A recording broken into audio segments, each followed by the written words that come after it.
and the influence you'd like to have in this commission.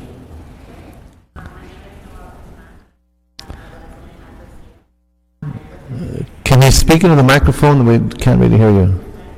Now, is the mic on? Where's our technical people? No.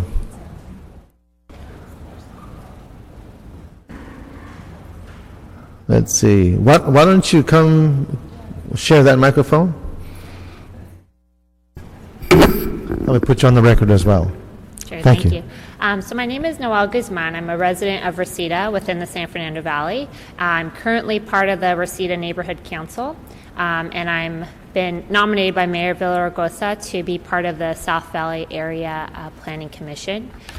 In terms of what I plan to bring and take out of that commission, I'm really just interested in helping make the community a better place. I've been in the San Fernando Valley my whole life. I have my son there. I have a house there. I'm planning to be there for the long term, and just really want to help make that community thrive and help serve the city in bringing the mayor's vision into that area and help representing the local community residents and businesses and helping make the best decisions for our city.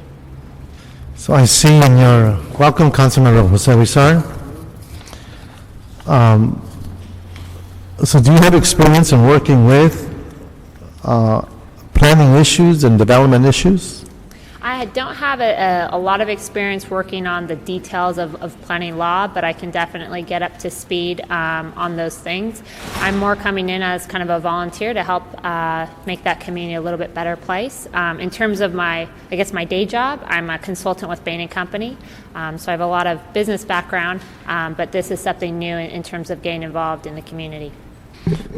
In terms of housing and the need for housing in the city of Los Angeles, given the right now the middle class is going through a severe blow with this recession, and the state seems to be imploding financially, yet we have these real demands for housing. How would you address that question when it comes to affordable housing? What's its role from your point of view? I think I would take each case on an individual basis, but I definitely think there is a need for affordable housing in the context of how it fits in that local community.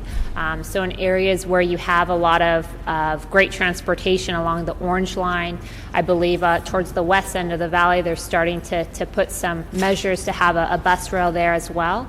I think definitely more affordable housing or apartments, those type of more dense areas would fit there.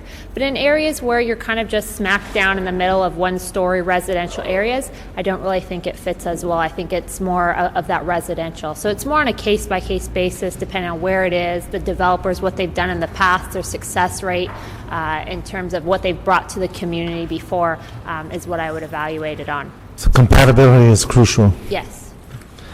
Well, I've been joined by Councilman Dennis Zine as well as Councilman Jose Rizar.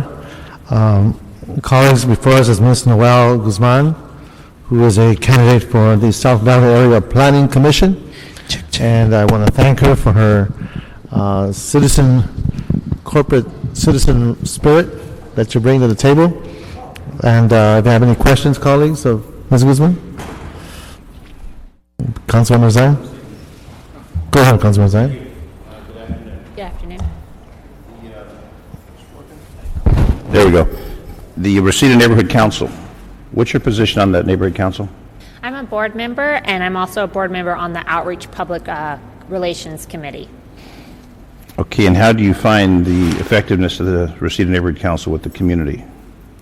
I think there's a lot of great efforts there. I think there's definitely improvements, as in any committee, that can be made. But I think there's a lot of people involved there that want to make Reseda a better place in terms for its residents and a lot of that business development along Sherman Way. But there's some bumps and hiccups in the process, but I think more and more people are getting involved that really want to help that community thrive. And there's another group out there, Revitalize Reseda. Are you Yes. familiar with that at all? I have spoken with them as they've come to meetings to present about a lot of the developments like the Reseda Theater that they're doing on Sherman Way and a lot of their efforts to kind of revitalize that whole downtown Reseda area. And how long have you lived in that area? All my life, except for going to school over at USC. I was born. You hear that, in Mr. Reyes? She didn't go to UCLA. It's okay. It happens to the best of us. Don't hold it against me. Not a problem. The Valley has, in relation to other parts of the city, fewer commissioners. And I know when the mayor's office was looking to fill this position, they contacted me, and my office did a search in the community. Yes. And your name came up as a person who looked qualified and willing to take that challenge. And believe me, it is a challenge to make them all happy. So I wish you well with it. Thank you. Stay with the neighborhood council, because we're trying to make them more effective in the community, and you're in a community that's going through revitalization with the CRA. But as you see the cases come forward in your new position, it gives you a broader perspective and issues that what we need to do. Mr. Reyes touched about in the housing, which is critical, but when you drive down those streets and you see a lot of vacant buildings and business, those are jobs that are lost, and we need to bring that back, because we can't have the jobs unless we have the businesses to employ people. So we, obviously want to bring that balance and help increase the people who are working. Then they can purchase the residence and have the family and enjoy all the niceties of the community. Agreed. So welcome from the 3rd Council District for a challenging position. Great, thank you. Do you have a recommendation from this committee? I would recommend, even though she didn't go to UCLA, It's okay. I'd recommend approval for this commissioner. Okay. You resent that? Our Cal Berkeley graduate, what is your, I think this is the year that Cal beats SC in football. okay, that's okay, another year? Is that a second? That's a second. Okay, it's unanimous. We will recommend you to the commission. I want to thank you for your volunteer time, and no one holds this against you. Yes, we do have Cal and Trojans throughout the circle here, so have a great day, and thank you again for your time and everything you do for the city of Los Angeles. Great, thank you. Thank you very much. Okay, we've been joined by, give us your full name here. I know you as a VOC.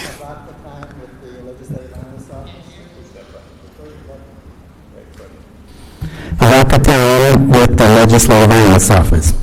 Now, VOC is substituting for Roberto Mejia, who has just had a baby girl, I understand? A healthy baby girl. Submitted for the committee's record. Okay. All right, look at that. A future CLA staff person there? You want to count, okay. All right, colleagues, we have several items that I think we can move on rather quickly, I hope.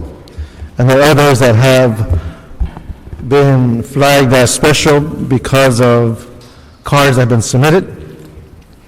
We have just moved and approved Ms. Noel Guzman. On number 2, we could refer number 2, the city attorney, and request a report within 30 days so they can come back to this committee. And in 30 days, we'll review that item. Numbers 4, 5, 6, and 7, seeing no cards, we can put on consent, as well as 8, 9, and 10, and 11. On consent, seeing no cards. Number 12, we'll call special.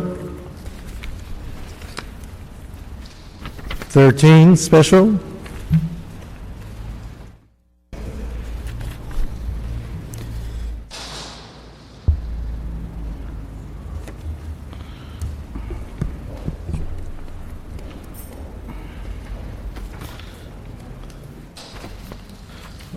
Fourteen, we'll call special.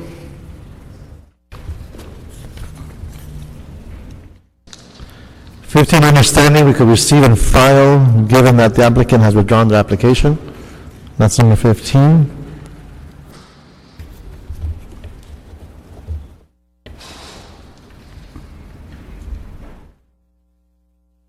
Number 16, there are no cards. I'd like to move that we approve based on support from the council office. Have a second on that? Second. Okay. That council office is 13. Right. Okay. Number 17, we have cards on 17. 18A and B will be continued to September 22nd. Item 19 will be continued to October 13th. Number 20, we could call special as well.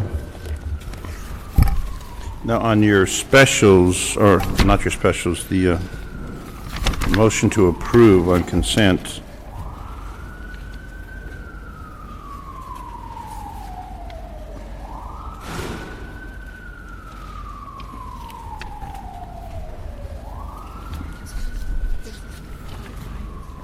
$16? Okay. On 16, we'll call special. I don't see a card here. We'll call a special request of the council, I believe.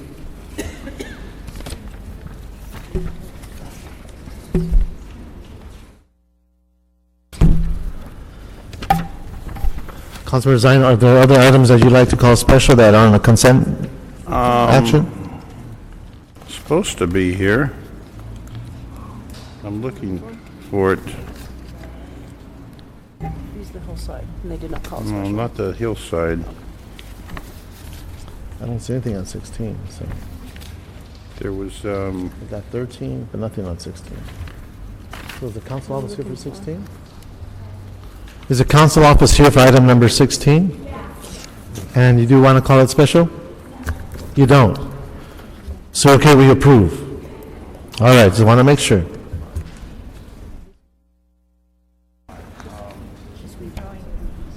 Okay.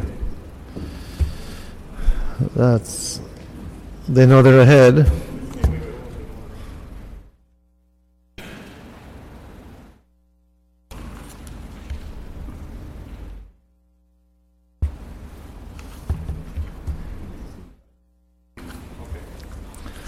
Are we okay, Councilmember Zine? I would just verify some information, and it appears that the cases are being continued. I had some questions, but since they're being continued, I'll hold till the hearing takes place on them. So on the consent items, I would move for approval.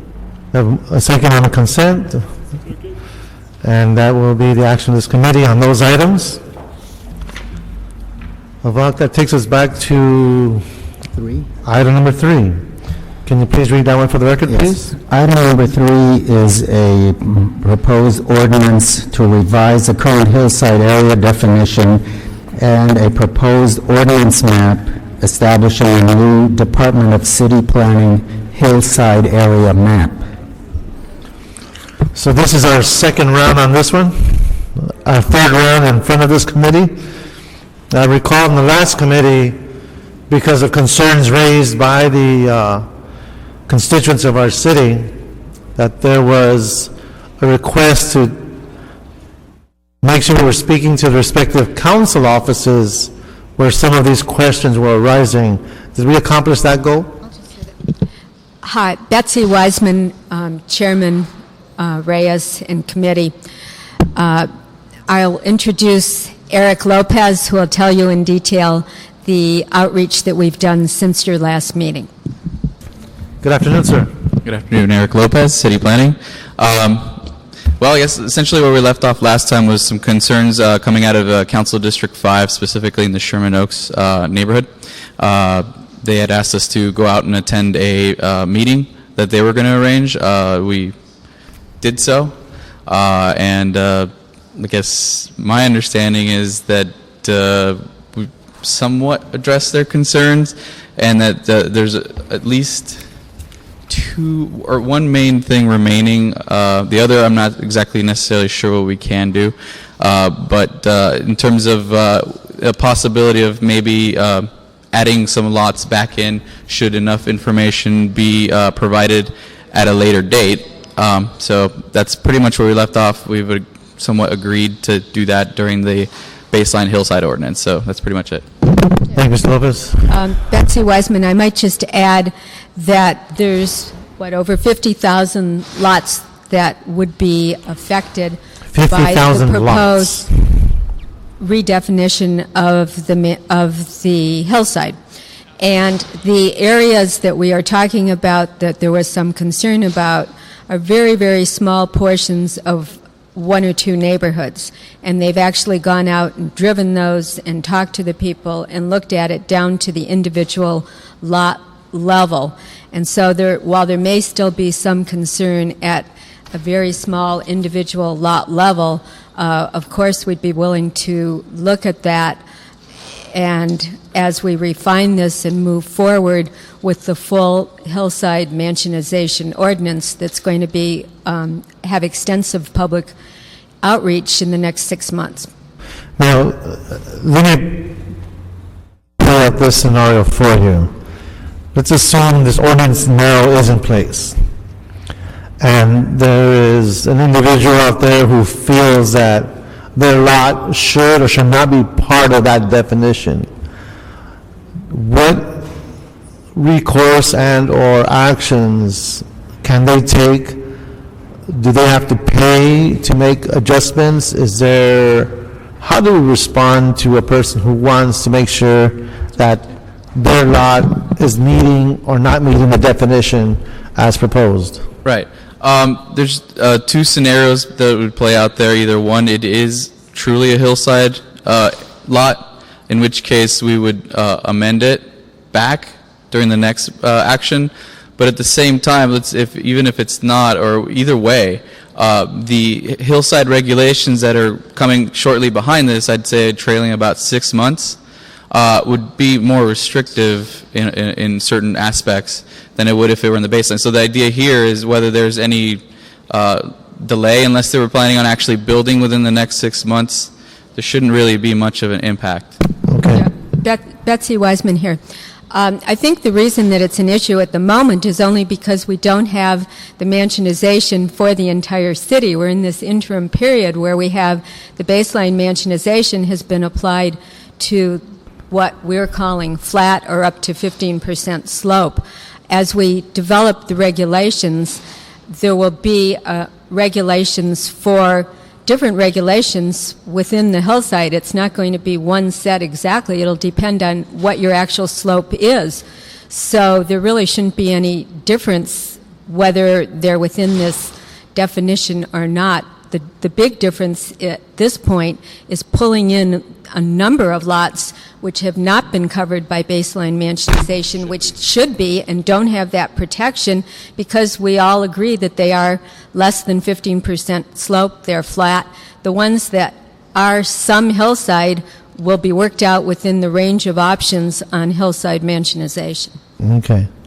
So what we'll do is, any questions from my colleagues? Because I know Councilor Zion, are you familiar? Are you okay with proceeding, or do you like more clarification on what we're doing today? No, that's sufficient. I know we've got some folks here from Tarzana that expressed interest in it, and I just want to make sure that we're on the same page regarding this proposal and what Tarzana is concerned with.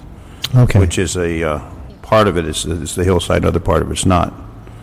So I would ask the representatives here from Tarzana, are you satisfied with this? You're not satisfied with this? And we'll find out why. Thank you. Okay, so that being said, there are quite a few cards here, so if we can just stick to the time, we'd appreciate it very much. We have with us Ann Beisch, I believe. I apologize for mispronouncing if I have. Yes, I'm Ann Beisch, and I live in the city of Los Angeles. Can you move the microphone towards your... There you go. Speak into it, that'd be great. My name is Ann Beisch. I'm property owner in the city of LA. We're stakeholders in the Bel Air Beverly Crest Neighborhood Council. We totally, fully support the efforts of the Department of City Planning. They have given so much effort into this baseline coming up. These definitions, which are amendments to our city code, have been adequately discussed by 22 homeowners in our section of town. They have gone above and beyond the call of duty in giving us notice and in explaining what these amendments are. and we're wholly supportive of the amendments to the definition and to the map. And in addition, we would ask you to please get this going so that we can get a written proposal of the hillside baseline ordinance so that we can discuss it as a people. And we know that there's a very important sunset clause coming up. Okay. Thank you. Thank you, ma'am. Barbara Monahan Burke. Then we'll have Barry Johnson. And then Steve Weber. Good afternoon, ma'am. Good afternoon, Honorable Committee members. I'm Barbara Monahan Burke, representing the Studio City Neighborhood Council. I'm a board member, and we have a motion on file in full support of the Hillside Area Amendment. We urge you to act quickly to pass this amendment, especially because the proposed Studio City RFA depends on the passage of this Hillside Area Amendment. Thank you. Thank you, Ms. Burke. Barry Johnson. Hi, Barry Johnson, Studio City Residents Association, and we're in full support of this. I fully agree with what the first two speakers had to say. We do have an RFA in progress for our flatlands. The areas that would be redesignated from our hillside want to be designated flatlands. They're in full support of this. We need this to go ahead with our RFA. And the only thing I would like to say to our friends in Tarzana is that I hope you'll have a provision for them for those properties that are in litigation right now, for lack of a better term, that they have an appeals process that doesn't cost them any money. But other than that, we're in full support of everything that's been said here. Thanks. Thank you. Steve Weber, Jack Allen, and Robert Kessler. Good afternoon, sir. Good afternoon. I'm Steve Weber, 19407 Santa Rita in Tarzana.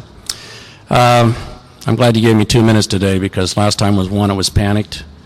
I speak for myself, but I also speak for plenty of people in my neighborhood about the issue of saving the flatlands and giving us the benefits of the baseline mansionization ordinance. It hinges on this being coming to a conclusion on this redesignation in the map. It's gone on too long. We can't take it. There's still permits going. We're afraid there's going to be more of these mansions ruining our neighborhoods and the ambience and the character. And I tell you, I've talked to at least 100 people, and not one has issued anything other than wanting to go ahead and get the protection of the BMO, and that's with plenty of clarification from me about what it's all about. I don't understand the delay. If there's a few areas that are created of discrepancy when they do this, let the city work that out. We've got all kinds of procedures that can work to do that. But please help us in these flatlands preserve our lifestyle, our yards, our picnic ability, the kids playing, and all that stuff. We do not want to be in the hillside. We want the benefits of the BMO, and I urge you to bring this to a conclusion so that we can just relax and I can quit going out every day for 6 hours and getting petitions signed. Anyway, thank you very much for your time. Thank you. Thank you, sir. We have Jack Allen and Robert Kessler. Yes, Jack Allen, president of the Pacific Palisades Preservation Association. We strongly support this ordinance. We ask you to pass it quickly. For over 10 years, we've had over 1,000 property owners who have wanted the baseline mansionization ordinance and only didn't get it because we were misclassified as hillside. And we're concerned that there be no more delays, because every day that goes by, a horse gets out of the barn. And we just don't want any more delay. Anybody that doesn't want to be in this ordinance, any neighborhood, all they have to do is vote themselves out. They don't have to be in it if they don't want it. Thank you very much. Thank you, sir. Mr. Kessler? Robert Kessler, Hillside resident. I just wanted to go on record as being in support as a small business owner, an engineer, and a contractor. I support the proposed bill in front. Thank you, sir. Thank you for your brevity. Mrs. Patricia Hurst, Nikki Miner, Steve Twining. and Dr. Clay Williams. Good day, ma'am. Good afternoon, and thank you very much for allowing us to come before you. I have been involved in these kind of things for over 40 years. I took my Labor Day weekend with a surveyor at my expense and went into a particular area that's been challenging and took pictures. So I have the pictures with me should you so desire to see them. I'd like you to get on with this, as previously said. I support the planning department. They have done an awesome job. They have been very thorough. They've answered questions, plenty of notification. If you've got your ears up and you're in a neighborhood and you've got a neighborhood council and you've got neighborhood associations, you cannot say you did not get notification. I'm asking that today you pass this to benefit the entire city, not just one little neighborhood. Thank you. Nikki Miner, Steve Twining, Dr. Clyde Williams. Good afternoon, ma'am. Nikki Miner, President of Benedict Canyon Association. We represent about 2,500 homeowners in Benedict Canyon. We are in full support of this ordinance. We think that Mr. Lopez and Ms. Weissman have done a phenomenal job, and it is very well thought out and very worthy of adopting as soon as possible. Thank you for your time. Thank you, ma'am. Hi, I'm Steve Twining. I'm President Emeritus of the Bel Air Beverly Crest Neighborhood Council. I'm on the Land Use Committee. And I'd like to compliment the Planning Department for their hard work in this area. A very small minority. There's some 180,000 lots in the hillsides, and our hills are being raped and destroyed, and unsuitable houses are being built on certain properties. Anyhow, in these times of economic uncertainty, perhaps a little downsizing of some of these mansions is appropriate. I'd also like to compliment the Planning Department for a document called Frequently Asked Questions regarding this process, which they put out. So, again, thank you for your time, and we're in strong support of the Planning Department's position. Thank you, Mr. Twining. We have Dr. Clyde Williams, Lillian Wall, and Kathy Dale Don.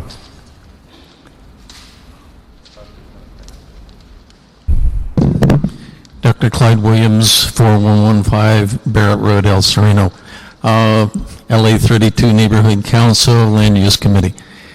We went through this once just shortly ago. And one of the problems that we found was that many of these planning staff members didn't understand the hillsides. I think setting up a separate department would not be adequate to resolve those particular issues. The definition of the hillsides was flawed. I live on a ridge line. I live within 50 feet of the ridge line, but the ridge line had been, might say, repositioned. And then they said it will be determined by the certified surveyor. So every one of the ridge line lots have to be first defined by a certified surveyor because the maps that planning department had were inadequate. So for that particular element, they need to do some more homework. A lot of them appear not to understand how you build a building on a hillside. So I would highly recommend that building and safety and or engineering educate the planning department. Thank you. Thank you, sir. Lillian Wall. Hi, I'm Lillian Wall, and would you want me to give you my address? Yes, if you like, yes. 5430 Donna Avenue in Tarzana. I'm a property owner, a business owner, and I'm also on the Land Use Committee for Tarzana. I personally think the mansionization ordinance has some very, very important elements to it, and that there are definite measures that should go forward. But the ordinance in whole is not complete. It's very confusing, and it's not equitable to all properties. Tarzana has a very unusual terrain. It's different than Studio City and Sherman Oaks. In Tarzana, you pass over Ventura Boulevard, and you could have the first lot flat, and the next one can be a hillside, and the next two can be flat, and the next one could be a hillside. We're separating our neighborhoods by having this dividing line, trying to figure out if this is flat and this is a hillside. We'd all like to have, I would like it to see have it one designation. But further than that, most of our properties south of the boulevard, the larger properties are zoned RA, residential agriculture. There hasn't been a cow south of the boulevard in Tarzana since I can remember, and I've been there over 30 years. So we are residential estate. The ordinance passes in its present form. All of these very large RA properties are going to be severely restricted south of the boulevard, more than an RE property that there are already some designated. So it is more than just a boundary. It's about the zoning and the size of home that you can build if you are in an RA lot as opposed to if you are an RE, like 13 seconds. So RA, you can build 20%. RE, you can build on 35%, which includes your third car garage, your high ceilings, any auxiliary buildings. So it really isn't such a large home. It's a large property. Thank you. Thank you, Ms. Wong. Thank you. My name is Kathy Deladani, and I chair the Land Use Committee for the Tarzana Neighborhood Council. And I'm representing today the Tarzana Neighborhood Council. I am frustrated. And you've seen me, I've been here at every hearing. I am frustrated because it's not at this point a hillside issue, it's an issue of what are the flatland properties? Is the map accurate? Was there a process in the selection? Was there adequate outreach done? And what happens to a property owner? As Councilman Reyes says, what is their recourse?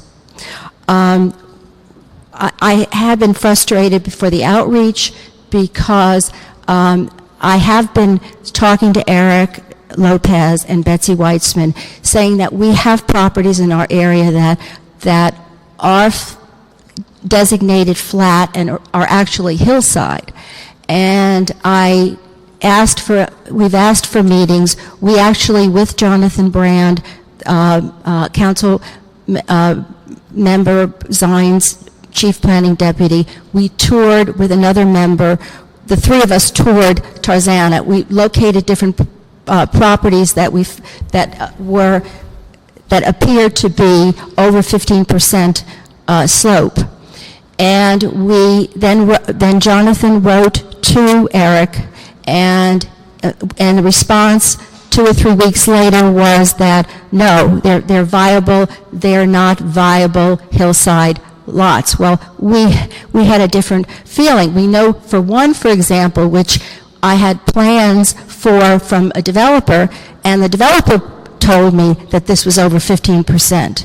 So finally, with the intervention of Jonathan Brand, we did get a meeting, and it was only last Wednesday, and Mr. Lopez was to go to the site on Thursday and then let us know about it, but it was over 15%. Thank you. Thank you. Our last two speakers, Robert Anderson and Leonard Schaefer.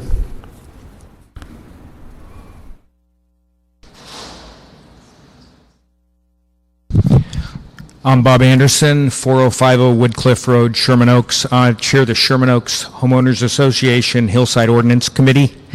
I personally met with Eric Lopez and Building and Safety and CD5.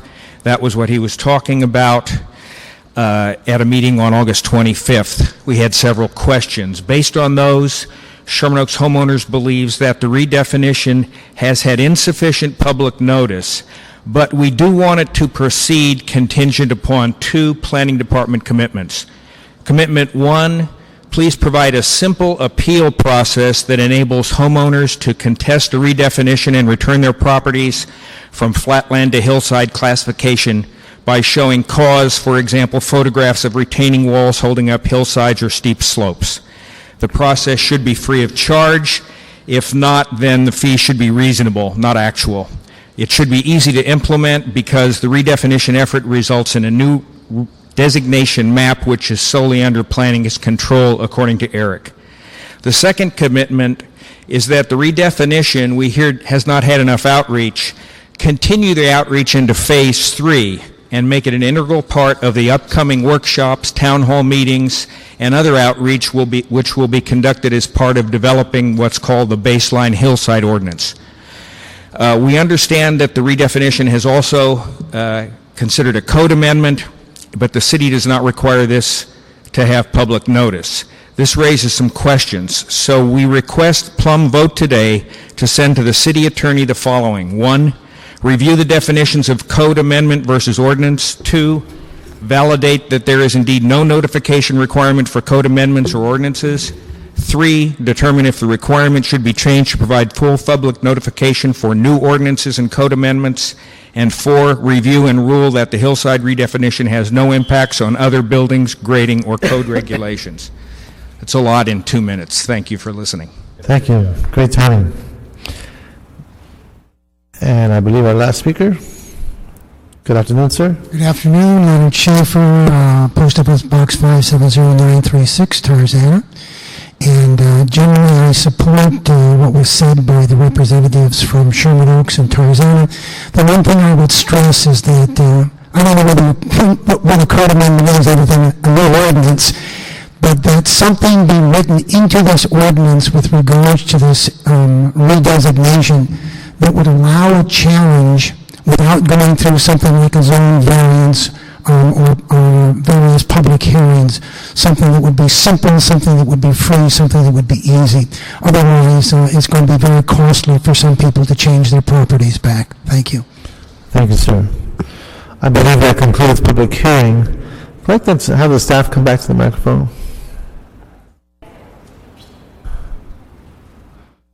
Come on, be nice, guys. Be nice. Okay. Sorry, we're conferring. Okay. Now, we're in an interesting place. We'd like to move forward, but I don't want to ignore what's being raised. Now, between now and council, and I wanted to make sure Councilmember Zion is aware of this, is it possible to address the concerns being raised by the folks from Tarzana between now and council so we can move forward and look at some of these issues, or are the issues so profound that we have to literally restructure the language? Betsy Wiseman, I think we need to separate out some of the issues that we're hearing here. You've heard a lot of support, and you've heard some specific issues from primarily Tarzana and from Sherman Oaks. Eric did go out and look at the specific lots that were being questioned as to whether there was 15% slope. I think there's a few things we need to explain, maybe perhaps a little better. One is that we are talking about a great number of lots in the city, and we're talking about this, quote, redefinition. Because the baseline mansionization separates out the regulations based on whether they're so-called flat, for this period, if you move forward with this, and if City Council moves forward with staff's proposal, there would be some lots that might still be 15%. They would have the baseline mansionization regulations applied at this moment. Anyway. Yes, if you do this. However, please understand that once the whole city is covered by mansionization regulations, there will be a series of regulations for areas which are hillside. They will get, whether we change them right now or not, let's say we say, okay, we agree we'll leave out several of these lots. 6 months later, they will get something similar applied because there will be baseline, not just baseline, but hillside mansionization regs too, and those will have a range of some type of different regulations based on the true slope of the lot. Now, one thing we cannot actually appeal or have disagreement about is the engineering as to the actual slope of the lot. I mean, that's a fact. So that isn't something that can be contested. If we get new information during the next period and we find out that we're wrong, fine, we'll be happy to adjust or amend our maps. We are going to be amending those maps as we move through this process. So we're happy to commit to that. We're happy to commit to more discussion and explaining this as we go through the whole hillside mansionization process. We'll talk about the redefinition. We'll talk about that and have further discussion.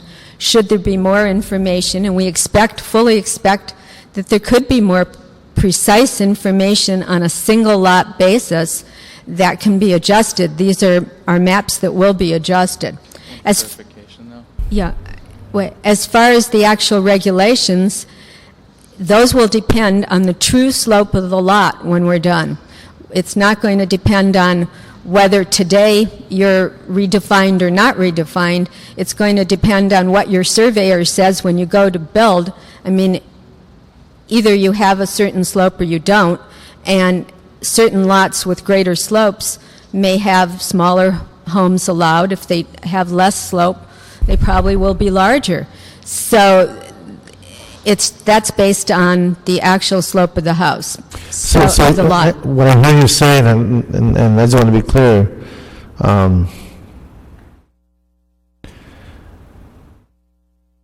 the notion of an RA zone on one side of a major thoroughfare and RE on another, is that to be dealt with in this process, or is that a separate process? That's a separate process, and we have heard that, and I know you all have acted on several of those. We recognize that, for example, Brentwood Park needed a change.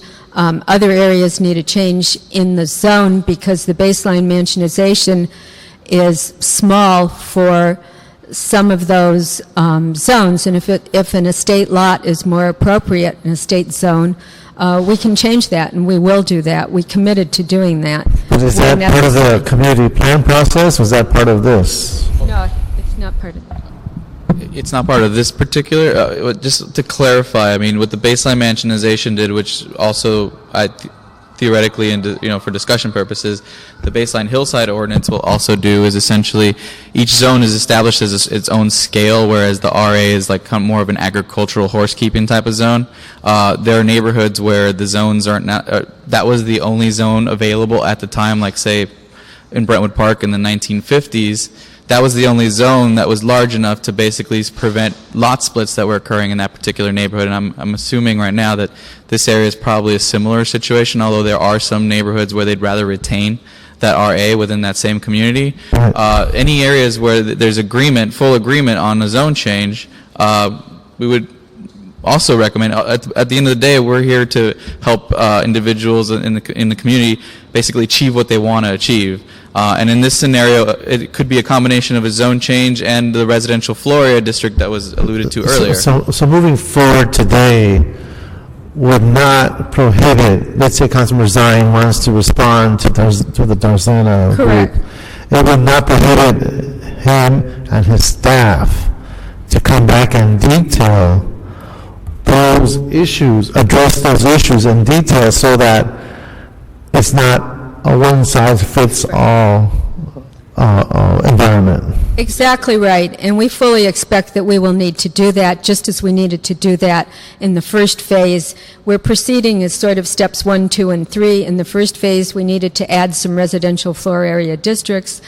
You heard from Studio City, they've worked on theirs, but it won't become effective until you move on this today, and we expect to do that for other tailored areas within the city, should they come to agreement and they come before you, and then we'd have several opportunities to refine this. Well, recognizing that this is on public record and we're all going to remember this conversation, if we can create assurances for Councilman Zine that your staff will come back and detail some of these issues with the Tarzana group, is that a commitment that could be made?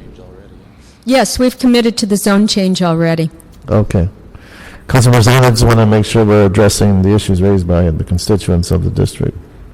Well, I appreciate that, Mr. Chair. A couple of the concerns regarding the topography versus the arbitrary boundary, will that issue be addressed Yes. topography versus the artificial has been discussed by Tarzana. Also, the machinization, hillside, I know machinization has been an issue citywide.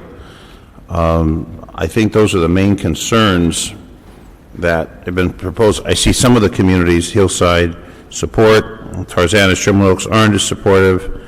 I think they like part of it, but not the entire issue. And also on the appeal process, if there is an appeal process, how it can be done in a smooth fashion without costing a great deal of dollars. I think if those issues were addressed, would Tarzana then be supportive of this moving forward? Right. It could be done by council motion. It's not the kind of case where there would be a fee. But we charge motion, now we're charging for everything. Not if it's a council motion for an ordinance. Okay, well, maybe that'll come in next week. Because it seems like every time they It's turn up around. to you all. No, I think we're charging too much for things now.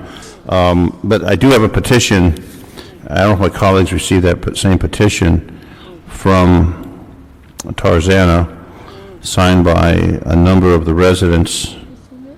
They want me to protect their RA status, and I want to do that. And I respect the folks that are here from Tarzana because they've been committed and very involved in this. I want to make sure, if we approve this, that the folks from Tarzana, with the assistance, with the agreement, that this will be acceptable to the Tarzanites.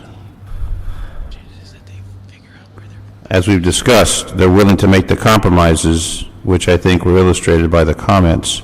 Also, Sherman Oaks had concerns. I don't represent Sherman Oaks, but I think there's a majority of the hillside folks that are supportive. And obviously, we can't get 100% of everything, but if we can get 90% and then compromise the rest of it and have an ability without great cost to appeal so we can accomplish the goal we wish to accomplish.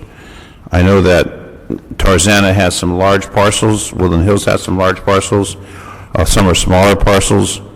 The machinization that I see taking place citywide has disturbed a lot of neighborhoods. So my philosophy has always been, when you're in Rome, do as the Romans do. And when you're in Tarzana, you do as the folks in Tarzana do, or same in Sherman Oaks. And you blend with that community instead of disrupting it. And when machinization has been an issue, where they'll split lots and build a monstrosity of a project, alienate the entire neighborhood. I don't support that type of activity. So I look to the Tarzana folks in the front row to some assistance on this, since you're the community that has voiced the objection with the petition. With the agreement that we've tentatively reached, are you satisfied with that? Now they're in the caucus. They're doing a sidebar. Looks like a yes to me. Because I think they've spent a lot of time on, I mean, the community's obviously concerned. I just want to reaffirm the commitment that this allows us to move forward, should we act on this today, and I hope we do.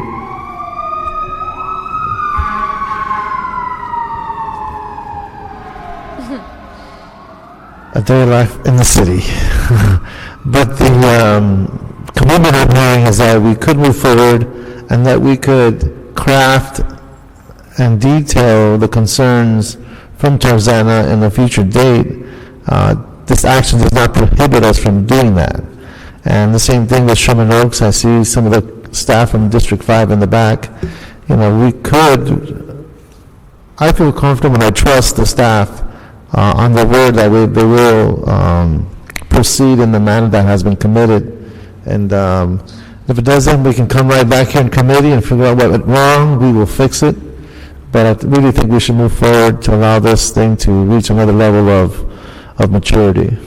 One issue was the simple appeal process, and that's one of the concerns, if there is that simple appeal process, which would accommodate some of the concerns that they have.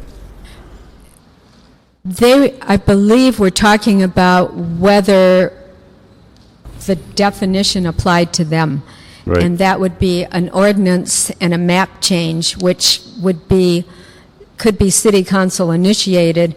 We also will be revising those maps as we go through this process But anyway. you're describing a form So, by which yes, Councilman there's Zine... no appeal, no charge. What you're describing is a way in which Councilman Zine can address these concerns. Absolutely. It's not just within this ordinance, but he can promote policy language that captures the essence of their concerns Yeah. in a future date as well. Yes, for sure, there will be So you opportunity. have that option, Councilmember. Okay. That satisfies my concerns. Okay. Councilmember Rizar, we're okay? So we're ready to vote? Well, I'm still looking for Tarzana to give some feedback. And also Sherman Oaks. Those were the two communities that were opposed, or had some concerns, I should say. Was it clear what we were saying, that Yep. Councilmember Zine can come back with a motion that specifies the concerns you have with your area, and that could be crafted with the skill sets that come from the planning department to address particular issues that could arise given your concerns? Are you okay with that? Okay, I see a yes, affirmative. Now, neither of you are eligible to retire at this time? No commitment. There we go. We want to make sure that we can follow through. He happens to chair personnel. So. I'm the chair of personnel. There is no early retirement for you two. Okay, all right. Eric has many years. Okay, so we have a motion to move forward. I would like to second that. Second. That's the action of this committee. Thank you. Thank you very much. Okay, next one. Yes, before we go to the next one, we should make an announcement about item 18A and B, which your committee continued to September 22. We should also announce that it is scheduled for city council meeting on October 7, 2000. Okay, thank you, Rod. The next item is item number 12, is a hardship exemption from the Garbanza Interim Control Ordinance for property located at 6331 Ruby Street, and it is a request for replacement of original old windows. My understanding is that the speaker cards that came for items 12, 13, and 14, if the colleagues would allow, we could grant the hardship exemption, understanding they're all in District 14. And anyone that's, the person who submitted a card has withdrawn them, given the action that's being proposed. So we're going to move to grant the exemptions. If the speaker is in support of that, there's no need for the speaker to come up and speak. Exactly. We just move to approve those items. Okay, I'll be the action, will be the second on this committee. So that'll be the action for 12, 13, and 14 to grant the hardship exemption for those three items. Next one, what about? The next item then is item 17, which is an appeal filed relative to a finding that the operation of the business known as SoCal Gas at 2600 North Figueroa Street is a public nuisance. Okay. And have the update. Thank you. Good afternoon. I'm Patricia Brown with the Office of Zoning Administration. The business owner has appealed three conditions, conditions 5, 6, and 25 that were imposed as part of a revocation action. The business has been a source of problems and calls for services by Los Angeles Police Department. Arrest reports were submitted indicating many of the problems were loitering and drinking in public. LAPD did work with the business owner to formulate conditions that were designed to alleviate some of the problems, and those conditions included conditions for a security guard and fencing. There wasn't compliance with those conditions, and the problems persisted, and it was then brought forward as a revocation action. The ABC license prohibits pass-out window service, and according to the applicant, the store is open 24 hours, but only has window service between 10 p.m. and 6 a.m. Condition number 5, which limits the hours, was imposed to alleviate the loitering, the drinking, and some of the other activities that really weren't conducive with the community that are occurring on the site.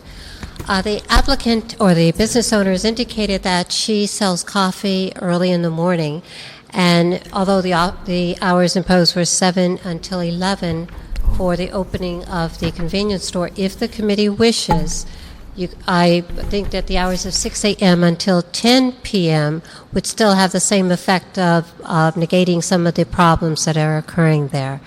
Condition number 6, the security guard. This was originally agreed to in the work that the LAPD did. The applicant or the business owner said it was too expensive, and therefore she got rid of the security guard. There are a lot of problems that with the state licensed security guard could be alleviated, reduce the number of calls for service, if not completely eliminate them. Condition number 25 was fencing. It was also a condition that was originally agreed to by the business owner. The condition is essentially worded the exact same way. Her concern is that there are driveways, and so she can't put fencing all around. The intent was not to fence off the driveways, but we can clarify that in the condition if necessary. Any questions? No, thank you, Ms. Brown. Thank you very much for your report. We do have with us several speaker cards. We have Officer Luis Reyes and Officer Michael Dix. Come on up, officers. I should check the cards when I had you guys up first. I think this is the new mod squad. Yeah, my name's Officer Luis Reyes. I work Northeast Vice. Excuse the attire. It looks very appropriate for Vice. I won't repeat what was already expressed by the zoning administrator, but only that I will emphasize that I think it's critical that we do have a security guard work in that establishment. I've worked Northeast for about 12 years, worked Vice about 4 years ago, and it was the same problems at the same location. If we have a security guard there, that will ensure that the transients that are hanging out in the area will stay out of that establishment. The fencing is working. I went by there yesterday. People who wait for the bus during the time of the day usually go under the shade, which is inside the gas station, in order to avoid the sun. But with the fence there, it's kind of pushing them out of the gas station. So that is working. Another problem is that people that loiter at that section there by pump number 5 would be discouraged if they had a security guard there. So I just cannot overemphasize a security guard. Yesterday I did see some graffiti, which was a violation of condition number 3, which was located behind the air pump of the gas station. I saw a violation of condition number 15, which says that signs advertising alcohol were not to be visible from the exterior of the establishment, but this only occurs during night times when the interior lights are illuminating. That's when I have a photograph of that depicting that also. I also did not see a video camera to the rear of the establishment. That was a violation of condition number 11. And condition number 14, as far as cleaning trash and debris around the establishment, I saw 2 shopping carts inside the property. Of course, shopping carts are used a lot by homeless people and transients in the area who actually gather behind the establishment. There's a freeway off-ramp. People sleep there a lot. And That's the Avenue 26 exit, right? yes, the northeast corner. Mm-hmm. But I would just emphasize the security guard. Well, thank you very much, officer. Thank you for your hard work. And it's been many, many years we've been trying to take care of that corner. It's been a problem corner for a long time. Thank you, sir. Good afternoon, officer. Good afternoon, sir. My name is Police Officer Michael Dickus. I'm from LAPD's Detective Support and Vice Division. I handle Central Bureau nuisance abatements. I'm going to reiterate a little bit about what Zoning Administrator Brown said. I was the officer who was involved with meeting with the property owner back in '07 with some voluntary suggested improvements, which are pretty much a mirror of what you gentlemen have in front of you today. At no time between that point and as of 8/6/09 did she implement any of these conditions. And as we know that the CUP was out the June of this year, and the hearing was conducted back in April. At no time did she voluntarily go with any of the conditions that we had implemented, or even such when the CUP was presented, did she. Up until the day that we did cite her, she had a contractor come out and thus far had put in some fencing from that point. So I just kind of want to reiterate the fact that her intentions are not to remove the nuisance from this particular area. She doesn't seem to, obviously care about it enough for the community in order to, police her own property. The individuals that she does have working for her is basically a clerk, and then during the day she has a gentleman that does some of the cleaning outside. I don't think that those people can effectively operate the business and also police it at the same time. So therefore, I'm in opposition, obviously, that I think these conditions need to be implemented, because not only is it a drain on police resources, but it also is a detriment to the community and the businesses that do surround it. And obviously, like the officer said before me, there's a bus bench at this particular location. So you also have, transients, gang members, and intoxicated individuals that are intermixing with the general public. So, do you happen to know if they did any landscaping they were supposed to back when?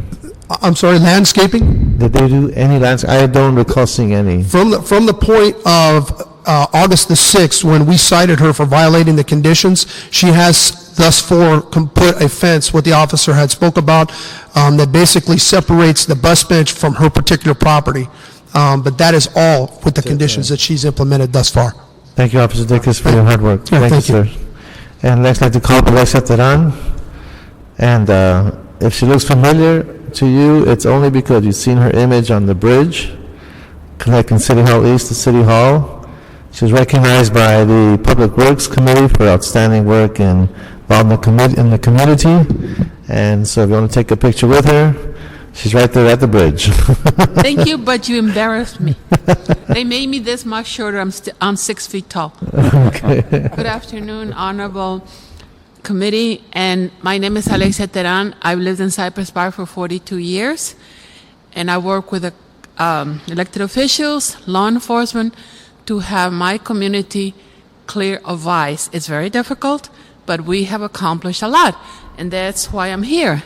I'm glad to hear the two officers mention those things, because if this lady wants to continue business, and I really would like to work with her, because we need businesses in every community. But if she's not willing to work with us, then what do we do? Yes, I noticed the two little bitty fences that she has placed. That's good. But the side that faces the northeast corner by the Avenue 26 and the freeway, I think she could do a little bit more. There's about 2 blocks of cement, little fence, and there's a little chain link fence that's falling down, because that's the area where most of these people gather. I think she could do better than that and make that stronger and kind of veer it. Let's say this is the corner by the freeway, not just here, but a little bit this way, not to block the traffic, of course not, but that space, make it stronger, higher, so that some of these people don't come into the property. And I've done my homework about security. I am not a business owner. I do not have lots of money. The councilman knows that. But I did a little bit of research. I was trying to work with her. On the internet, I found a security company which charges less. Yes, she quoted $8,000. And I don't know how much money she makes, but she could give you that information and then you could decide on your own. So this company, and I have copies and I can give them to you, it's called Allied. It's like $4,000 less than what she quoted. And you know what? I was willing to work with her to say that she doesn't have to have the security 24 hours. Whoops, sorry. That was quick. Well, you could finish. You could finish. Thank you. And maybe just 8 hours during the most that the people around the corner come into her gasoline station, and that would do okay. But the two gentlemen who just gave you more information than I have, you know what? I'm sorry, but she needs to do better. Thank you. Thank you, Mr. Ram. Thank you for all your community work and what you do for the city of Los Angeles. I believe those are all the speaker cards on the side. You have some more? Oh, he's here. Okay. All right. We did not have these cards. I guess the panel just walked in. We have Claire Sassoon. Hopefully, other item. Okay, sorry about that. Excuse me, Councilmember Reyes, Terry Coppa, Macias City Attorney's Office. I just wanted to point out, and this is the second time, if people have documents and they want them to be part of the record, they do need to submit them to the city clerk. Okay, So thank you. If the last speaker wants to submit that, perhaps somebody could come and get the documents and then they could be admitted into the record. Okay. Now, I want to make sure that everyone is recognized on item 17. Is the appellant here? I did not see a name in the card. Is the appellant here for item number 17? You are? Okay, come on up.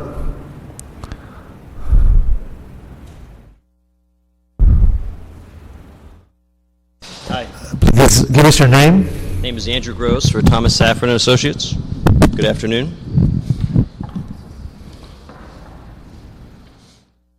Is this the wrong one? Did you fill out a card, sir, on Well, that matter? just, I may be in here. Did I come up for the wrong agenda Thomas item? Safran's a later Yeah. case. This is Got it. item still 17, on which is 17. SoCal Excuse Gas. Okay, this is item 17, one more time. Now, is the appellant here for item number 17? I guess not. Okay, I want to make sure that everyone had a chance to speak. You're pointing, that man's pointing? Is this for item 17? Does she want to speak? She doesn't want to speak? No, item 17. 1-7. Okay, all right, then we'll move forward. Seeing no one for the record here on item 17, given the testimony by our officers and our community leader, I'd like to move to deny the appeal, and I would ask my colleagues for a second on that. Second. I don't only agree with you, and I thank the officers for being here. I can imagine how much police time has been put in on investigations and calls for service, and then for the vice unit to get involved. We know resources are stretched, so there's an inordinate number of hours that have been expended on this continuing nuisance to the community. I would just ask, is this a Shell gas station? Do they sell Shell products, S-H-E-L-L? SoCal? It says SoCal Petroleum and Andy Shell. Is Shell... Ms. Brown, come on up. Or is it an independent? I actually, Pat Brown for the record, I don't know, but it goes by the name of Andy Shell. So I Well, assumed that it was a Shell. If they're selling Shell gasoline or a Shell product, and I've handled these problems in the past, if you go to the corporation which licenses them and permits them to sell the product, in addition to what conditions are imposed, they can also impose some additional conditions. If they're an independent, you don't have that hammer, but if they're part of the Shell family or the Chevron family, or... That's what we need to verify. It does look like an independent store. It's S-O-C-A-L, but if the name has Shell with it, we don't know if it's the person's proper name or if it's named from the corporation. So that's something we would have to find out. Just a suggestion that in addition to all the conditions, and I support all the conditions that have been recommended, that if in fact they are affiliated with the Shell Oil Company, the corporation of Shell Oil Company doesn't want to have bad publicity, and if they are associated with them, their own folks would get involved and demand that they clean up their act. So I have used that in the past and just suggest that if in fact it is, or if it's independent, then you don't have that hammer to use. Thank you, Councilmember. Thank you very much for that. Okay, so the action of this committee has been taken. Our next item, Abang? Excuse me, Terry Coppin, Macias, Councilmember Reyes. If we could just go back to item 3 for a moment to clean up a procedural matter. Okay. The motion did not include direction to the city attorney's office. Okay, so that one we will request that the city attorney prepare the ordinance. Right, so what you need to do, just to make it all kosher, is to reconsider do a motion to reconsider the item. Okay. Vote on that, and then make your change, and then we're good to go. Okay. So procedurally, I'd like to open up item number 3. We're now on item number 3. And action from this committee will be for number 3 to request the city to prepare the ordinance and approve the ordinance map establishing a new planning department hillside area map. And that'll be the action of this committee. We'll have a vote, a second on that? All right, second. Second. That'll be full committee approving the matter. Thank you, ma'am. Item number 20 is an appeal filed relative to the approval of the construction of a 178-unit residential development comprised of very low and low-income senior apartment units. Okay, good afternoon. Hi, Shauna Bonson, City Planning Department. As you mentioned, it's a 178-unit residential building comprised of 100% very low and low-income senior units. Their proposed 5-story structure fronts on Culver Boulevard at the intersection of Inglewood in the Palms neighborhood. The properties that immediately abut the subject site are zoned a variety of different zones. C2 with single-story commercial structures across the Culver Boulevard to the northwest, to R3 that go between 1 to 4-story multiple-family residential structures. The properties on the northeast are separated by a street and zoned R3, single-story. The properties to the southeast are separated by an alley. These are zoned R1 and developed with single-story residential uses that back up to the alley. At the intersection diagonal to the west, the properties are zoned C2 and comprised of a mix of uses. The project involved a number of off-many density bonus requests, which were approved by the City Planning Commission earlier this year. The density bonus compliance portion of the subject project is not before us today, as it was not further appealable. The bulk of the 74 points of appeal are environmental concerns. The required environmental review, which was a mitigated negative declaration, is consistent with the city's CEQA thresholds for environmental impacts. The case was continued from last month at the request of the City Attorney's Office, and subsequent to that had a supplemental environmental analysis prepared. So perhaps Terry can update us as to the status on the City Attorney's thoughts on that. A number of issues were addressed at the Commission meeting, including the size and physical impact of the structure in relationship to the surrounding properties, particularly the R1 structures in the rear. Site plan review conditions of approval address balconies and facade improvements to improve the building's appearance. These considerations, as well as the ultimate public benefit offered by the project to support low-income seniors, were considered and led to a 5-to-1 vote to support the project from the Commission. The neighborhood council. What was the vote again? 5-to-1 in support of the project. 5-to-1 in support. The neighborhood councils, Counter District 11, and the mayor's office are also in support of the project. Okay. And I can address individual concerns as they arise. Okay. Thank you for that. Any questions, Councilwoman? No questions? Thank you, ma'am. Okay.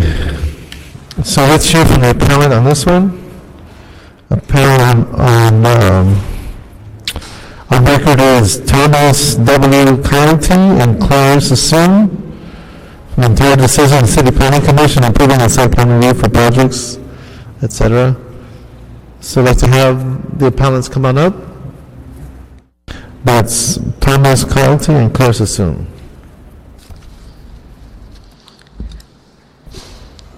Good afternoon, ma'am. Welcome. Hi, I'm Claire Sassoon, and we received this expanded MND Friday. We haven't had a chance to go over it. We asked Thomas Safran to give us an extension so that we could actually review it, and they said no. I don't think that's fair. I would like to have some time to review it. We also we would like some independent eyes on this. We had a traffic report done. There's a fair argument that this project is too dense for our neighborhood. We want to have an independent EIR, not an MND that is city stamped, because you already stamped it once. You know, we don't want to trust this to, just another rubber stamp. We want some eyes. This is a really dense neighborhood, denser than anything close to our neighborhood. We've just had our police and our fire station, their budgets cut. We have less services now than we used to. They haven't addressed anything about the inadequate intersection that's one of the corners of this project. We need, if this is sort of rough justice, just sort of shoveling this through and not giving the community a chance to really review it, that's a problem. And there have been recent cases that SB 1818 is not, the over 35% is not to be done, without some serious review. So we're objecting to this very strongly. And I'll let my neighbors speak as well, and Tom's here as well. Okay. So I'll just Thank you, give Mr. up that Singh. time. I do want to ask the staff, thank you very much. I want to come on up, and can you speak to the assertion about the amendment and what that meant and its impact in terms of the decision-making process as it's unfolding? Do you mean the amendment regarding the density bonus? Right. Or, okay. The amendment that she was referring to. The supplemental environmental. Okay. Our office received a copy of it last Monday by email, and then we received a physical copy of it on Wednesday. On Wednesday, when I realized that the appellants had not received it yet, I went ahead and emailed them a copy of that. Now, and that we received it last week as well. So what is the substance, just for the record, of the supplemental, and what does that mean in the context of impact and in the context of this project? The supplemental is meant to further go into detail about some of the concerns that were raised, including traffic, cumulative effects, aesthetics. So the bulk of this is reference materials. Some of it was already included in there was a traffic study, although it was not required, there was one provided. There was one provided before? Yes. Okay. So this supplemental addresses, like I said, aesthetics, transportation, to address some of the concerns. I can go through what those are, if that helps. Well, from your professional, again, point of view, the fact that we received it last week, and what I'm hearing you say is that much of the information was already provided in previous documents. That's true. They're the first 14 pages, which were new to me.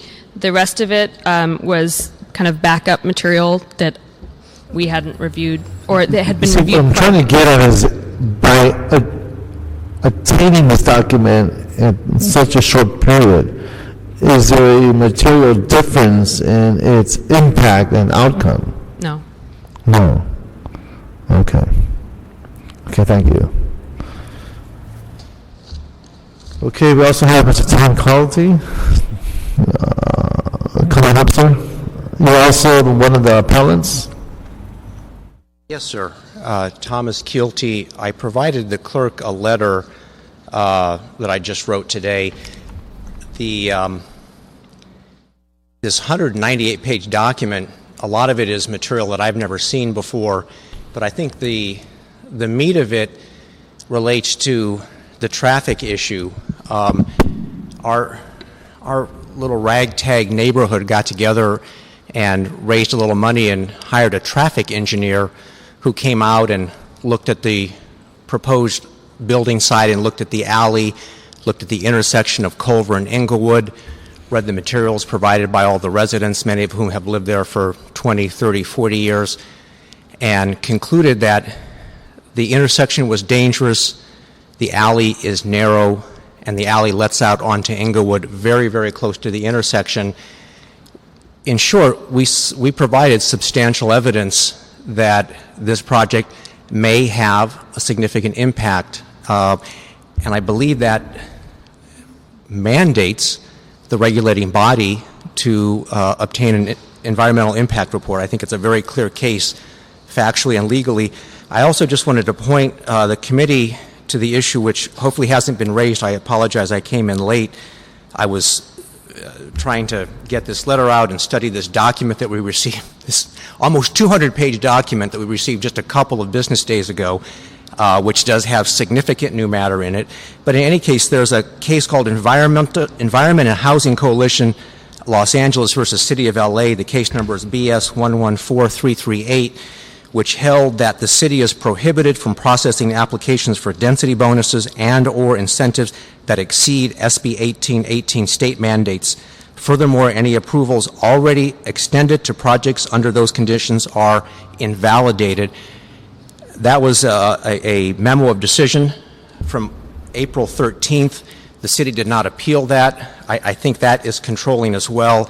I think this project is invalidated, and if it's not, I think it clearly deserves an environmental impact report. Thank you for letting me have comments. And I just have a quick question. I provided you with copies of this letter. How do I get a file stamped copy of it? Can I do that after the hearing is over at the clerk's office? Yes, That's correct. the clerk can provide that. Well, she said she doesn't have a file stamp here, but I get it over at the clerk's office?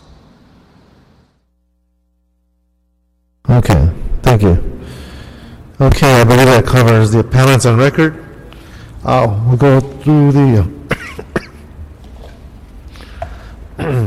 the different cards that are before us. We have Fred Hoshiyama.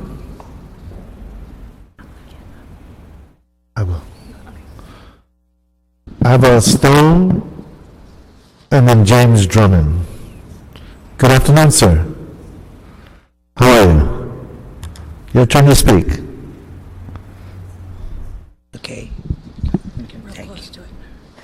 Thank you. My name is Fred Hoshiyama. I'm a resident at 11822 Wagner Street, which is less than 1 block as a crow flies from this project that we are talking about. I just wanted to say that although I am legally blind and my hearing is bad and I am pushing 95 years of age, I am very much concerned that my remaining life will have a good quality of life, and that is my concern. And so I have a very simple plea to Mr. Chairman and ladies and gentlemen of the committee that you would help us be sure that we have an impartial, independent study and evaluation of the impact that this may have on the traffic pollution and the population overcrowdedness in this small area. Therefore, my plea is that you will help us to be sure that we have a just and a fair, independent, neutral type of evaluation and study. Thank you very much for listening to me, and thank you for this opportunity that you provided for me to express my concern for my future life. Thank you. Thanks, Mr. Hoshiyama. Congratulations on 95 years. Congratulations. Ava Stone? Yes, it's Ava.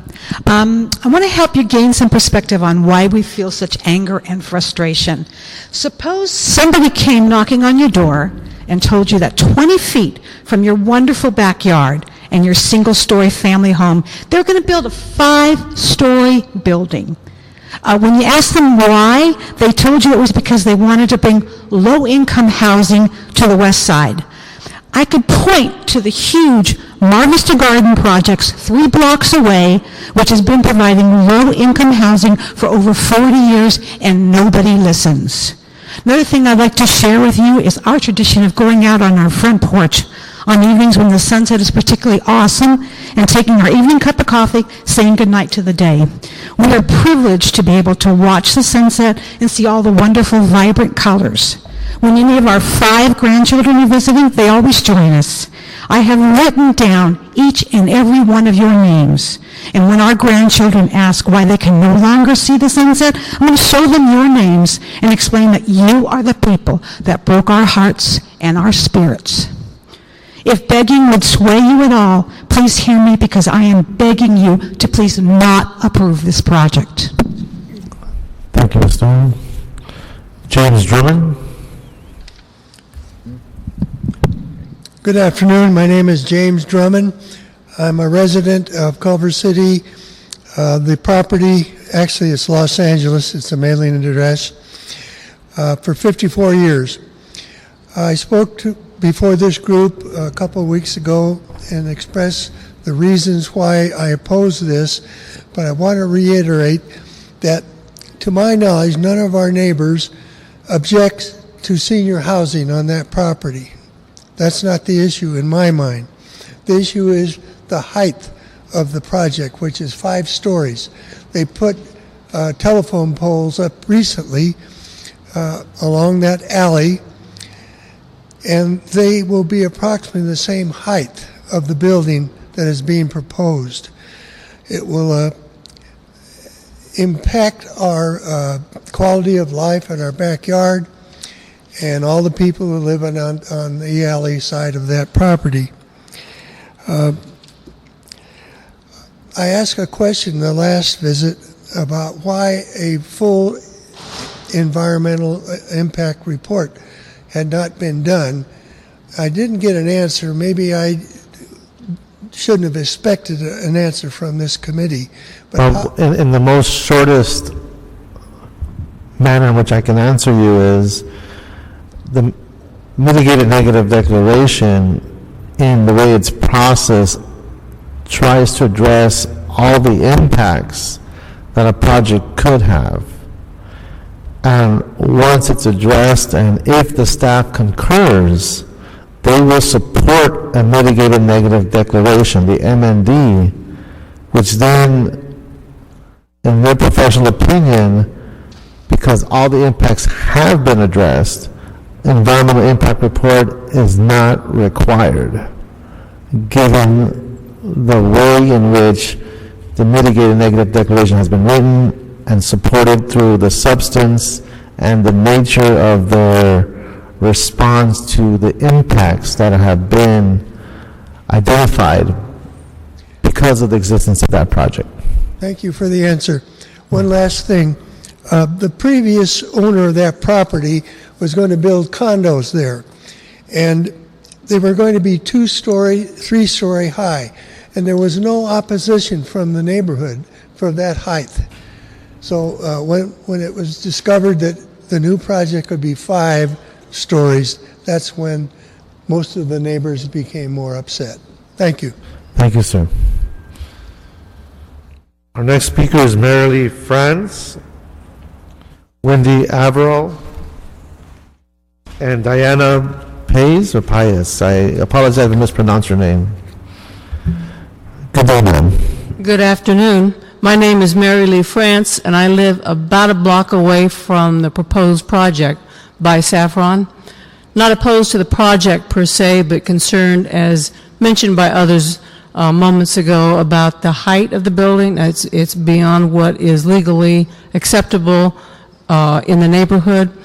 Also the traffic, but not mentioned yet is the fact that we are a walking neighborhood. There's a lot of children and families. There's 2 elementary schools within a couple blocks of this project, and there are lots of children who walk up and down Stoner, which is one end of the project where the alley comes out, and Inglewood Boulevard, where the other end of the alley comes out.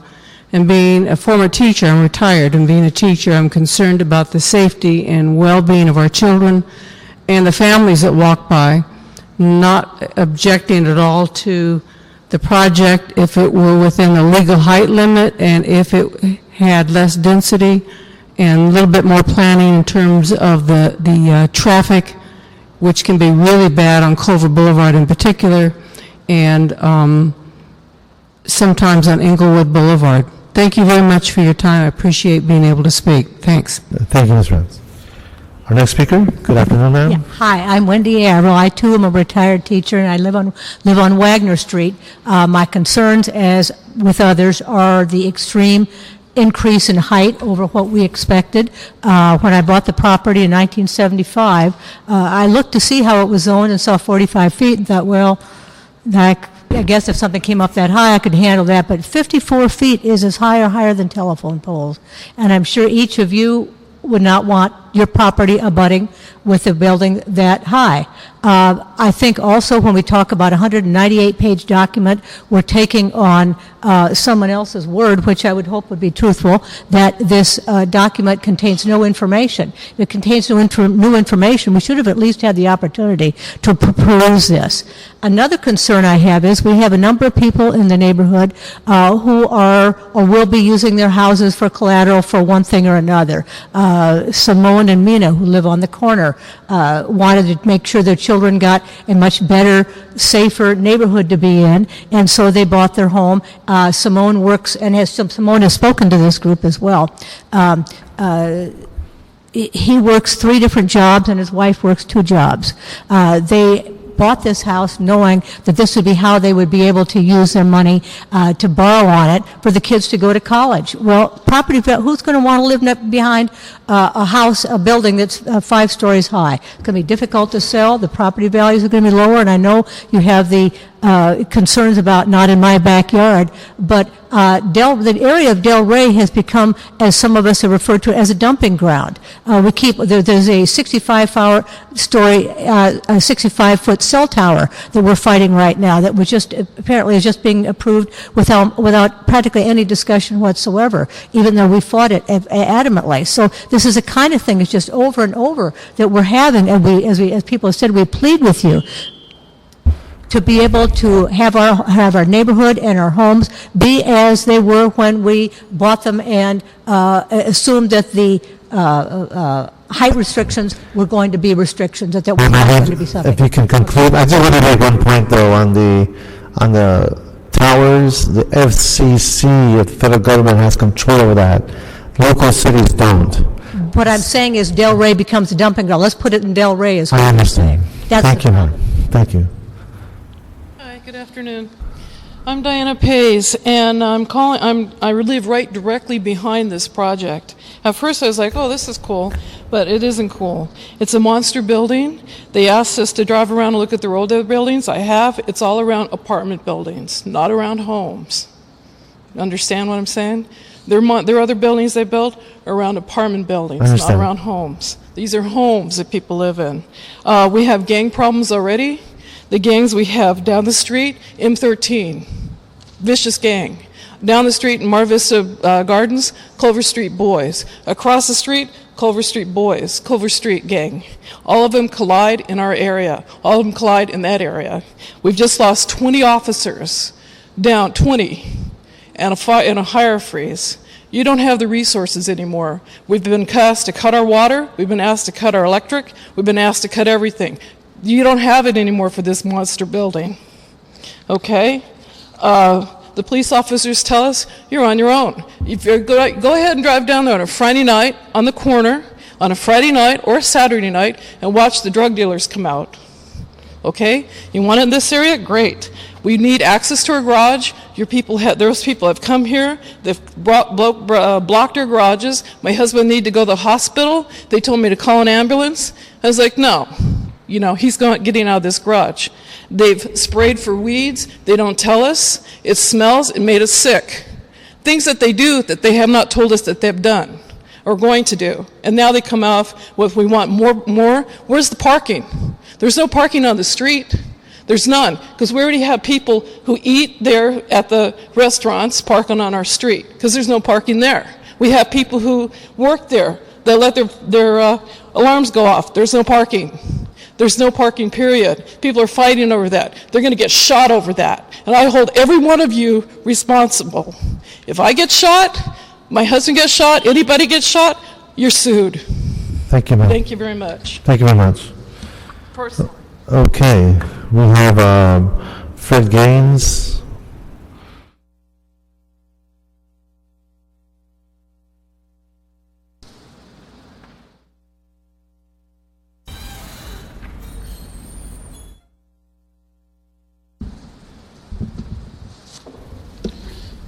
Thank you very much, Mr. Chairman. Honorable members, my name is Fred Gaines with the Law Offices of Gaines and Stacy. I'm here today on behalf of Thomas Safran and Associates.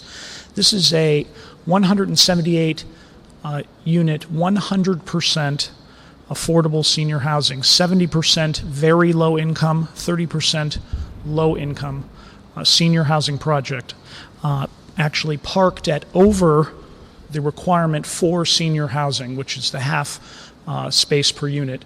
How many total spaces? There's 106 total. How many total units? There's 178 units. 178 units? Correct. And you have 100 and how many? And 6 spaces. 106 spaces. Correct. And what's the ratio, for the record, required parking for this type of facility? 0.5, and this project is at 0.6. Okay. This is... Do you have parking for visitors? We have visitors, and that includes visitor parking, handicap parking. Okay. This is a project that has the support of the mayor's office, the council office, the Delray Neighborhood Council. We had at the Planning Commission a number of supporters. We haven't brought everyone out today to deal with this appeal. The appeal was before you a month ago, and a number of issues, shotgun issues, questions were raised, and we were asked to go back and pull together the information that already existed and answer those questions. So the document that people are talking about today there's 15 pages which answer the questions that were raised in writing by the appellants, and then attach reports that had previously been done, that were already completed, the traffic study, the shade and shadow study. So there's no new factual information. There are answers to the questions. Now, what's the zoning like in this area? The zoning. It's a C2 and an R3. There's both on this property. C2 and R3 in this corridor? In this corridor, you have C2? Well, this property has C2 and R3. Okay, now the neighboring lots... Off the top of my head, I don't want to speak about the corridor because I don't know for sure. Okay, on the neighboring lots, if the staff could answer the question, can you come to the microphone? The planner could probably answer. Can you tell me what's surrounding this particular location in terms of Multiple zoning? family, R3 across the street, C2 adjacent to it. To the rear of it is R1 properties that have the garages abut with alley separating, a 26-foot alley. So you have a major transition in the zoning pattern going from C2 to R1 in this corridor? Yes, and this particular project is both R3 and C2 existing zones. It's a combination. Okay, so in the future, given the entitlements that exist, you're going to see these types of densities, we imagine? Well, it was a density bonus project, so it does go kind of above and beyond the density that's normally permitted. So, but it's the affordability factor for seniors that is driving that, yes. carrying the weight here. Yeah. Okay, thank you. And the closest R1, is it right behind this structure? Correct. It's separated by the 26-foot alley, and then the rear abuts it. So the notion of terracing was that contemplated to address the massing? I believe the project is partially terraced. Their request...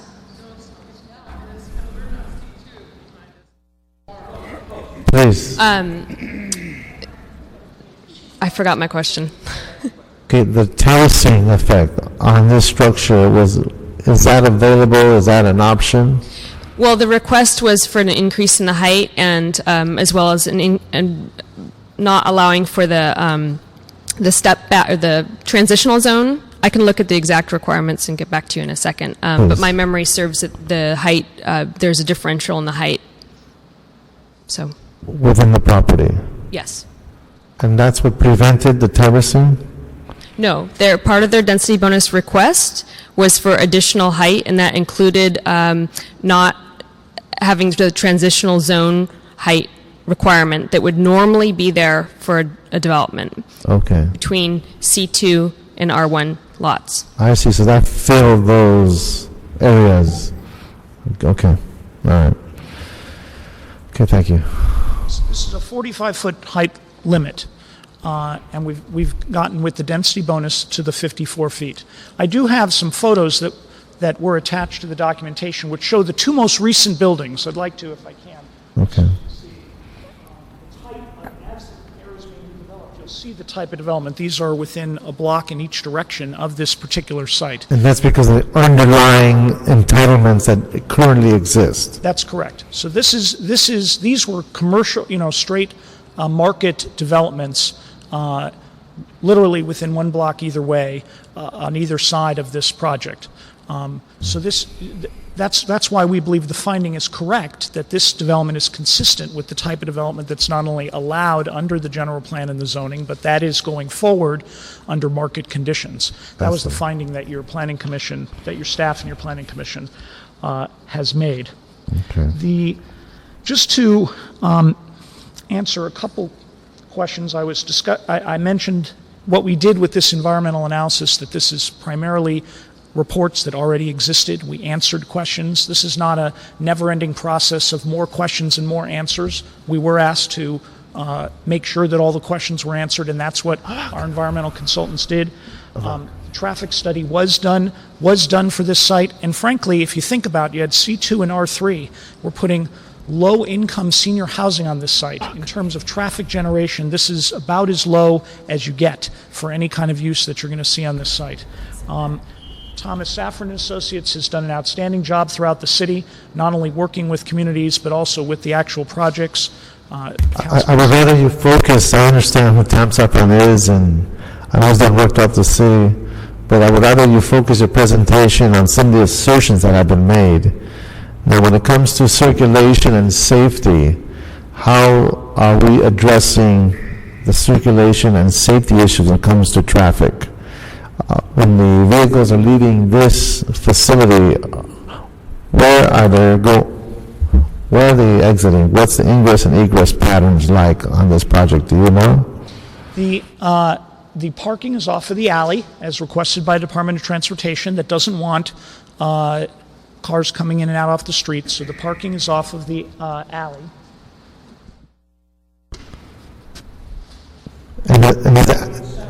And is the alley being improved? The alley will be surfaced. There is a front drive drop-off pickup in the front. You can see a drive. Can you pull the microphone close to you if you can, or just bring the drawing? So there's a front drive. This does not access the parking. It's a pull-up in the front for drop-off and pickup in this area. The actual access into the parking is through the alley in the rear, which is where DOT would want you to have it, off of the streets. Now, in terms of security, is the lighting improved in this area? It's a full security building, secure for the tenants. We're not gating the alley or anything, but the parking is gated. The building is security with security lighting and security systems in the building. Now, is there a bus stop in the area? I don't know the answer to that question. Is there a bus stop is it right in front? Okay. There's a bus stop at the intersection. Okay. There was an assertion by one of the appellants that the case that the city was involved with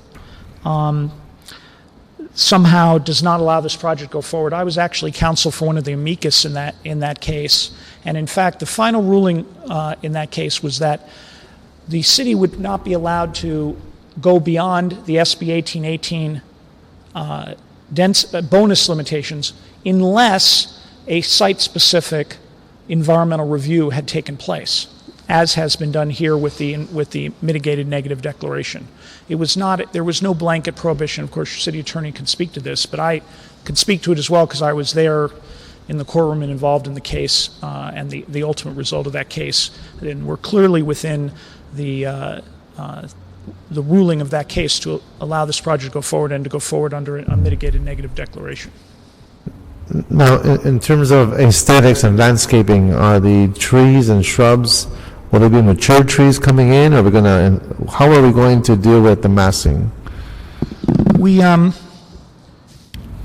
It's hard for you to read it from here, but we do have a full listing, a full landscape plan with a full listing of 24, 36-inch box trees. So the trees you see here, not only the different species, but it calls out 24-inch, 36-inch, and down at 48-inch box down the line. So we're talking some 48-inch box, you're talking about a good size at time of planting, 10 to 15-foot tree, and then different sizes of trees. So we have been asked in this project to have all of the full urban design standards put into place, including the landscaping, and that's conditioned in the approval. Okay. Any questions, my colleagues? Can I go back to the height? So there was a comment raised by one of the public speakers that this is above the legal limit. What was your response to that? In terms of the height? In terms of the height. The allowed height under the zoning is 45 feet, and then under the density bonus ordinance, we've asked for the additional 20% to the 54 feet. So you're going to have a 54 feet with a density bonus, normally would be 45. And how does that fit with the character of the surrounding community? The single family to the south is So it's all single-family nearby? across the alley. You enter into the single family neighborhood. That's lower. Along Culver Boulevard, you have a variety. The photos that I gave through the clerk to the chair show the two most recent buildings, which are built at about the 45-foot height. And where are they relative to this? One of them's within a block in each direction. There's the two that I photographed there. And is this a main thoroughfare, or is this a side street? This is on Culver Boulevard. On Culver The front's Boulevard. on Culver Boulevard. So it does cross a major Right near street. Inglewood Boulevard. So it's on a major street near a major intersection. City Attorney, there was a letter given to us here. I know we can't discuss litigation matters, but does this raise any questions or red flags, anything we should be concerned with at this point? Terry Copeland, Macias City Attorney's Office. No, the case that's cited in that letter does not prohibit this project from going forward. The two subsections that were invalidated aren't applicable here, and I concur with Mr. Gaines' statement. I also just wanted to point out that the actual density bonus project, the density bonus isn't in front of you. That was not further appealable. Okay. So you're just dealing with the site plan review. Okay, thank you. That last part, Madam City Attorney, the density bonus, what? The density bonus approval was not further appealable, so the decision by the Planning Commission stands. That is not in front of The 54 versus the Right. 45? Right, and it's also my understanding that, just going back to the letter, Mr. Huizar, that the report from the traffic engineer that was mentioned is a report that was already prepared, so I don't think there's any new information. So the concern from the community that I hear is not opposition to the project for seniors, but it's regarding the height of the structure. The questions I have, are there any public funds being used for this project? They are applying for the various funds available to do this kind of project, and the project would, at the 100% affordable, 70% very low income, would require the use of those funds. And is there any condition can be imposed because of the use of the public funds on the project? If public funds are being applied to bring it into more compliance with the demands of the community? I apologize for not understanding your questions. Well, if they're using public funds, Housing Authority or any other public funds to build the project, are there any other conditions can be imposed upon that project because of the use of public funds? Charlie Roush, Planning Department staff. They're usually developers of these kinds of projects use tax credits. One of the requirements before they get the tax credits is that all entitlements have been fully carried out, which means they do not condition it for the public money. They don't condition it for what? For the public funds. There's no condition for public funds? Correct. In other words... At least as far as land use entitlements are concerned. Right. Their concern is that all your entitlements are already accomplished. Place. Yeah. So they don't have to worry about any of that. They just basically fund the project so they can get it built. Okay. Andrew Gross is the Vice President for Thomas Safran Associates. If you still have a question regarding that, he's here and can probably answer No, I'm just trying to find out funding questions. if there's an opportunity with public funds, if some modification could be made to the project to help resolve some of the issues of the community members. Yes. And if the public funds were applied, could a portion of those be used to mitigate, such as the height? And one thing that I look at, while it's going to be 54 feet, which we don't have before us, but if it could be subterranean, part of that could then be mitigated by having it subterranean, which would take the height down and still accommodate what they needed to do. Has that been explored?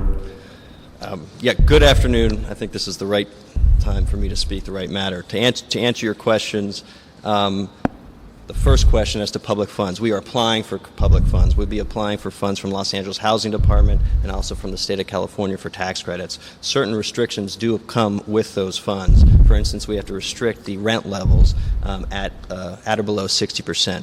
It's usually 10% at 30, 10% at 40, about 50% at 50% of median income, and the remainder at 60%. And for how many years? 55 years. So that's the first restriction. Once we receive the funding, that will actually happen. It is worth noting that actually we purchased this land through the New Generation Fund, which is a joint partnership with the Los Angeles Housing Department in promotion of affordable housing in Los Angeles. So, so I hope that answers your question. I will speak up too. Okay, well, to the audience, the gentleman's answering my questions. And we want to stay on that format. According to the report, the surrounding land use southwest are developed with single-story commercial structures.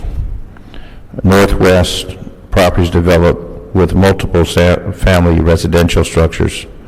Are those multiple family residential structures single-family, or are they higher than that?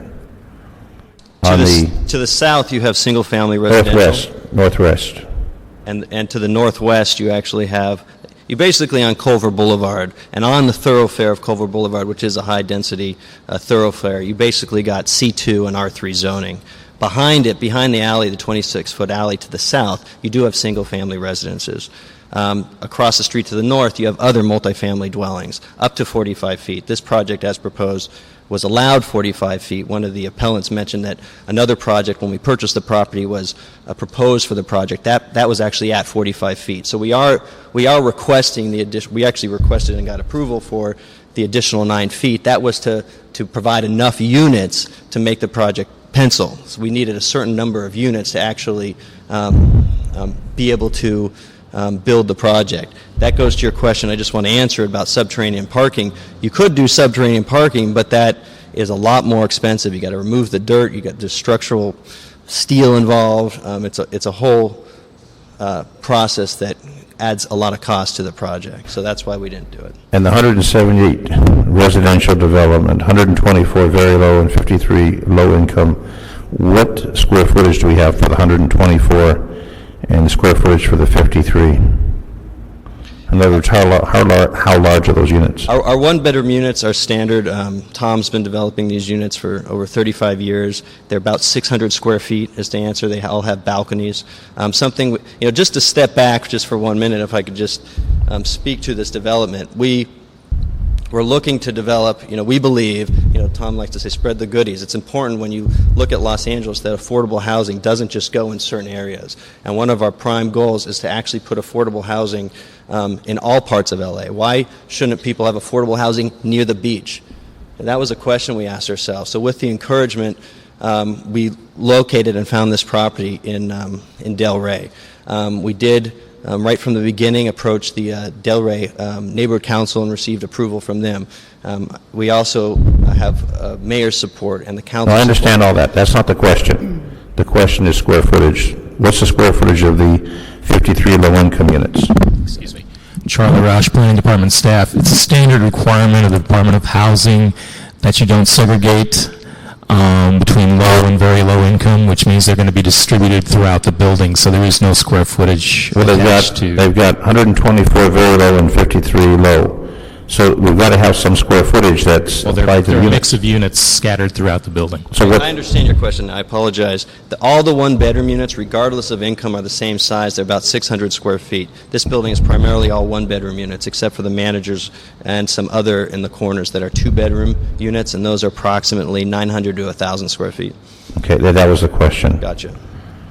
So, and we're also very particular. That's the last point I'll say. Thomas Safran, we're known for quality and design. It's really essential to us that we build a building. I don't question Thomas Safran and his reputation for building quality projects. I don't think anyone's questioning his ability to build a quality project. It's just the concern of the neighbors that are here today regarding the height, not that they're opposed to senior housing. And if you look at the audience, a lot of you would qualify for senior housing. I know I would qualify. Mr. Gaines, I'm sure, would be well qualified for senior housing. So, I think when you reach 50, you're at senior housing. That's Well, right. That's why I'm laughing. And when you made mention of the west side, there's been, and Mr. Lewis has brought this up in the past, it seems that certain council districts seem to get the affordable housing, other districts don't, and one of the questions was, why isn't the 11th district out in that part of the city receiving affordable housing, whether it be for seniors or for the working folks of society? They seem to be concentrated in certain areas, and the concern we have is that people can live throughout the city and they should have affordability. So the concern that the neighbors have on the height, what the city attorney advises is that's not here before us for any kind of resolution. So there's nothing we can really do about the height that's already been approved and granted. And the other issues that they have, not opposing the senior housing, but it seems that the whole focus on this is about the height of that particular project. And the reason I got into the public financing is if that could be applied for subterranean to help mitigate, and that was the chain of my question. So I have nothing further. Thank you. Sure. Thank you. So, but let me just take another shot at that question. Let's assume in the future you apply for funds, there's a CRA source or a housing department fund somewhere out there, and let's say the councilman were to apply for it, would that allow you, or is it too late to maybe lower it 1 or 2 stories and go subterranean if you had that added revenue? You know, we're at a situation right now where we actually applied for Los Angeles Housing Department funds last round, and the round was so competitive. Out of $250 million of requested money, they were only able to award about $26 million. There's such a scarcity of funds that to make this project pencil, you know, I sometimes, you know, stay awake at night trying to figure out how to get enough money to even make it pencil. And so it's so difficult to get public housing money, whether it's from the state or local governments, that we're barely able to make it work at this subsidy level. In fact, we're breaking it up into 2 phases to actually see if that would work. But it's a struggle to get enough money. Okay, all right. I'll give it a shot. Thank you, Mr. Gross. Sure. Any other questions from my colleagues on this? Okay. I'd like to call up Whitney Blumenfeld. I'm sorry, sir. We're done. I'm sorry. Good afternoon, Whitney Blumenfeld for Councilman Bill Rosendahl. I am here because the councilman is in full support of the 100% affordable senior housing project. He knows very well how hard it is and how hard it has been to get affordable housing units in his district, and as a result, that is why he has put his support behind this project. One of the reasons, I should say. Thank you. Thank you. Thank you very much.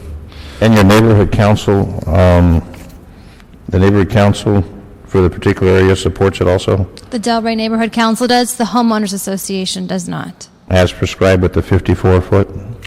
Yes. Okay, thank you. Okay, Mr. Reyes. Okay. I believe allows us